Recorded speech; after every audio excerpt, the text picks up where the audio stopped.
ఆయన కోసం ఈయన కోసం ఆయన జైలుకే వెళ్ళినా దరిదాపుల్లో కూడా రాజకీయ భవిష్యత్తుపై ఆశలు లేని టైంలో తలపడి నిలబడ్డారు సీఎం రేవంత్.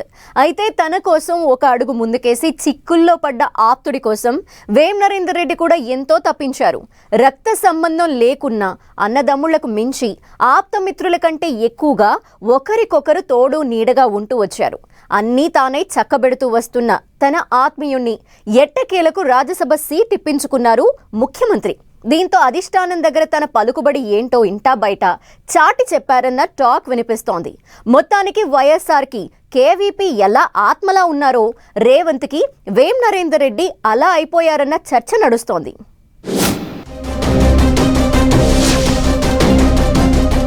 పట్టుబట్టి పంతం నెగ్గించుకుని ఆప్తుడికి రాజ్యసభ సీటు ఒప్పించి మెప్పించి వేం నరేందర్ రెడ్డి కోసం రేవంత్ ఎఫర్ట్స్.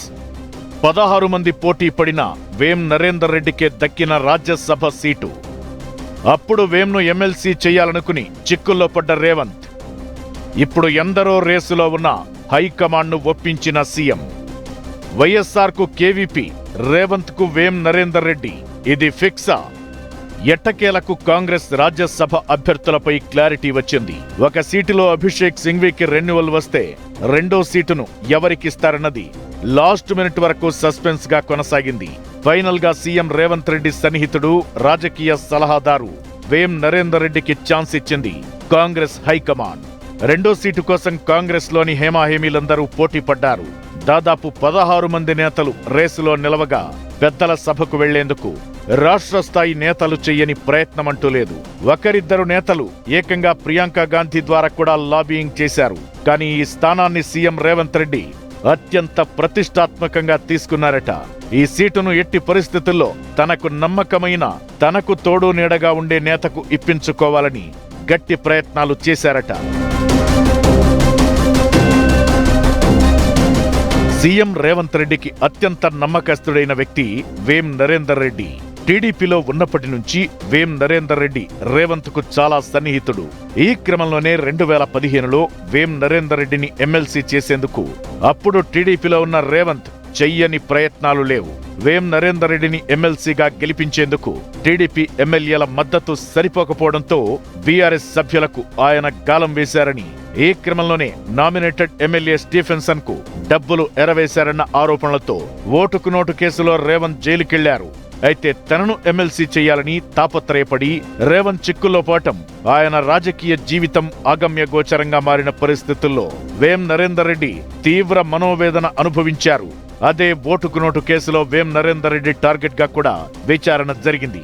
ఆ కేసులో అటు రేవంత్, ఇటు వేం నరేందర్ రెడ్డి ఎన్నో నిద్రలేని రాత్రులు కూడా గడిపారని వాళ్లకు బాగా సన్నిహితంగా ఉన్న వ్యక్తులు చెబుతుంటారు. అప్పట్నుంచి వారిద్దరి ఎమోషనల్ బాండింగ్ ఇంకా పెరిగిపోయిందని అంటుంటారు. అయితే రేవంత్ తిరిగి తన రాజకీయ పోరాటం స్టార్ట్ చేయడం, ఆ తరువాత కాంగ్రెస్ లో చేరడం, రేవంత్ వెంటే తానంటూ వేం నరేందర్ రెడ్డి ఆయనతో కలిసి ప్రయాణించడం జరిగిపోయాయి. ఫైనల్ గా కాంగ్రెస్ లో రేవంత్ సీఎం అయ్యారు. ఆయనకు ఆప్తుడిగా ఉన్న వేం నరేందర్ రెడ్డి రాజకీయ సలహాదారుగా అన్నీ తానై చూసుకుంటూ వస్తున్నారు. ఈ క్రమంలో వేం నరేందర్ రెడ్డిని రాజ్యసభకు పంపించాలని ఫిక్స్ అయిన రేవంత్ కాంగ్రెస్ హైకమాండ్ను ఒప్పించి మెప్పించి అందరి అంచనాలను తలకిందులు చేసి తన మిత్రుణ్ణి పెద్దల సభకు పంపేందుకు రూట్ క్లియర్ చేసుకొచ్చారు. అభిషేక్ సింఘ్వీకి ఆల్రెడీ ఒక సీట్ కన్ఫర్మ్ అయినందున రెండో సీటు కోసం స్వయంగా ప్రియాంక గాంధీ ఒక వ్యక్తి కోసం ప్రయత్నం చేసినా సీఎం మాత్రం చాకచక్యంగా వేం నరేందర్ రెడ్డికి ఇప్పించుకోగలిగారు. ఇప్పుడు రాజ్యసభ సభ్యుడిగా వేం నరేందర్ రెడ్డి ఎన్నిక కావడంతో తెలంగాణ కాంగ్రెస్ పార్టీలో సరికొత్త సమీకరణాలు తెరపైకొస్తున్నాయి. గతంలో ఉమ్మడి రాష్ట్రంలో వైఎస్ రాజశేఖర్ రెడ్డి ముఖ్యమంత్రిగా ఉన్నప్పుడు వైఎస్ ఆత్మగా పేరు పొందిన కేవీపీ రామచంద్రరావు రాజ్యసభ సభ్యుడిగా కొనసాగారు. వైఎస్ సీఎంగా ఉన్నప్పుడు రాజకీయ వ్యవహారాలన్నీ కేవీపీ కనుసన్నల్లోనే జరిగేవి. ప్రభుత్వంలో పొలిటికల్ వ్యవహారాలన్నీ ఆయనే చక్కబెట్టేవారు. స్వయంగా వైఎస్ఏ కేవీపీని కలవాలంటూ సూచించేవారు. అలా అప్పట్లో కేవీపీని కలిస్తే చాలు అనుకునేవారు. రాజ్యసభ సభ్యుడిగా, ప్రభుత్వ సలహాదారుగా కేవీపీ నెంబర్ 2గా ఉండేవారు. ఇక ఇప్పుడు తెలంగాణలో కాంగ్రెస్ అధికారంలోకొచ్చాక సీఎం రేవంత్ రెడ్డికి వేం నరేందర్ రెడ్డి సేమ్ ఆత్మలా ఉంటున్నారనే టాక్ ఉంది. ఇప్పుడు ప్రభుత్వంలో రాజకీయ వ్యవహారాలన్నీ వేం నరేందర్ రెడ్డి కనుసన్నల్లోనే జరుగుతున్నాయి. సీఎం రేవంత్ రెడ్డి కూడా పొలిటికల్ అంశాలన్నీ కూడా వేం నరేందర్ కు అప్పగిస్తున్నారు. ప్రస్తుతం ప్రభుత్వ సలహాదారుగా ఉన్న వేం నరేందర్ రెడ్డి సీఎం కు పొలిటికల్ ప్రెజర్ లేకుండా చూసుకోగలుగుతున్నారు. 2.5 ఏళ్ల కాంగ్రెస్ ప్రభుత్వంలో సీఎం కు ఫుల్ సపోర్ట్ గా ఉంటూ వస్తున్నారు. ఇలా తనకు అత్యంత నమ్మకస్తుడిగా ఉన్న వేంను వైఎస్ఆర్ హయాంలో కేవీపీ మాదిరిగా మరింత ఉన్నత స్థానంలో నిలబెట్టాలని సీఎం రేవంత్ రెడ్డి డిసైడ్ అయ్యారట. ఇక కాంగ్రెస్ పార్టీ జాతీయ పార్టీ కావడం పొలిటికల్ వ్యవహారాలన్నీ ఢిల్లీ స్థాయిలోనే ఎక్కువగా జరుగుతుంటాయి.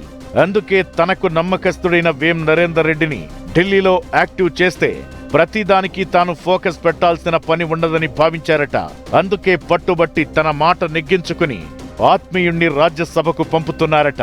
వేం నరేందర్ రెడ్డి ఎపిసోడ్తో కాంగ్రెస్ లో పాత సమీకరణాలు సంప్రదాయం తెరపైకొస్తోంది. వేం నరేందర్ రెడ్డి సేమ్ కేవీపీ రోల్నే పోషిస్తారా అనేది చూడాలి మరి.